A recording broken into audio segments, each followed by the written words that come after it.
Woman Who Has Wings, The Girl Who Has Wings at the end. The first film of the evening, KAROUMA. Kind of a inspiring movie, kind of like there's a lot of metaphors going on. People can interpret it, whatever kind of interpretation they can feel, but it's just a woman who, a little girl who has a disability, and in the end she has a strength. I guess that's the sort of the journey. I will say I enjoyed it very much. It took me a while to sort of catch on with what was going on, because initially I thought this child had a terminal illness, but I guess it was a metaphor, huh? Yeah. Interesting. It's Okay. one of those films, you can take it whatever you want to take it. Yeah. Okay, but I enjoyed it. I really did. Well, it's interesting, the child had been, what's the word? Coddled by the parents, put away, treated as different, and really the child actually had a superpower and not a disability.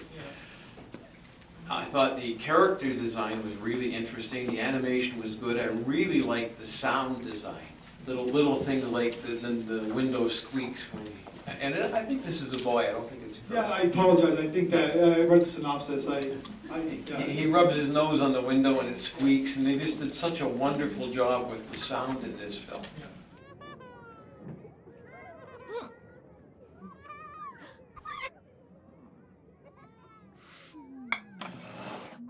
Yeah, there's no dialogue. It's just like, it's sort of like the parents are like in that kind of like, Charlie Brown. yeah, that adults, Peanuts yeah. kind of language going on, where it's like it doesn't matter what they say, it's just more about the feel of what they say. But we understand. Yeah, we understand their intention. Yeah, and also too, like he's also shunned by the school system, by society, and like all these things. Go ahead. One thing that I noticed throughout the whole thing was that it was all in the spectrum of blue, and I thought that was really interesting because it both softened and like put a layer between things. There were no really, I don't remember there being any strong, bright colors, but it made, like the last comment, it made the sound really important to me.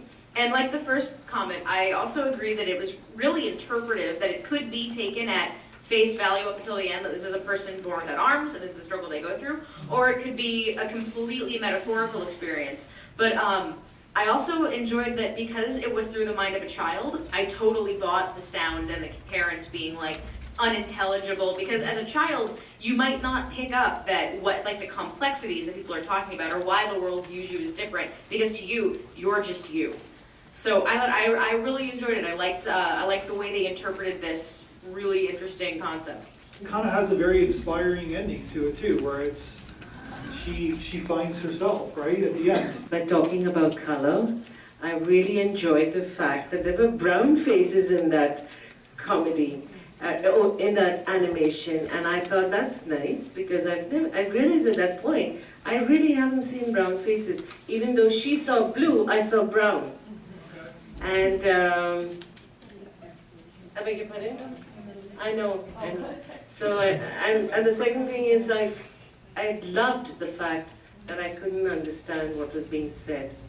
It was like just a sense of what is being said and a feeling, and the words were not important. I don't, maybe someone can speak to this. I don't know about the United Arab Emirates, where the filmmaker's from, but I know in some African countries, if you're a child who is born disabled or disfigured, you won't be allowed to school because they believe you're cursed or you have a devil, and you will be shunned by adults as well as children. So depending on what's in view here as far as a more traditional culture,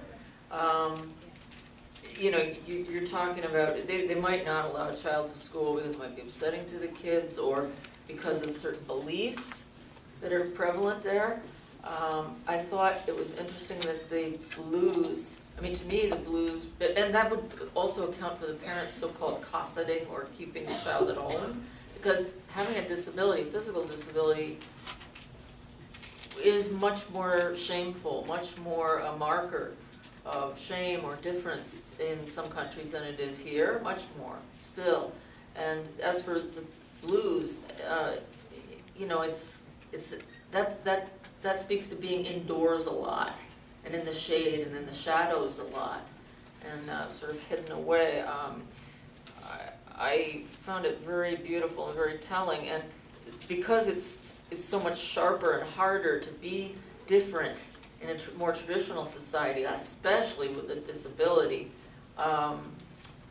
the finding that your difference or your disability hides a wonderful gift is all the more sweet. And this person had a dramatic gift hidden, you know. So whether it's a metaphor or, Yeah. you know, it's very sweet. I loved it.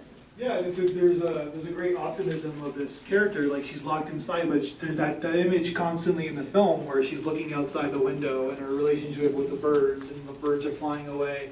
So she's not connecting with any humans per se, but she's connecting with the gentleman has to say something.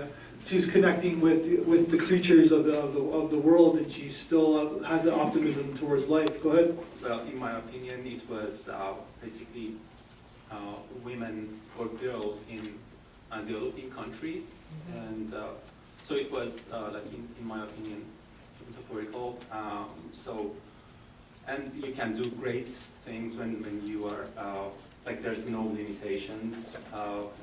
You're not like what the society or your parents want you to be, and that's my take actually. I actually interpreted this as the child had a surgery, because in the very beginning of the movie it looked as though they had to like take away the arms. But that was just my interpretation of it. I could be wrong.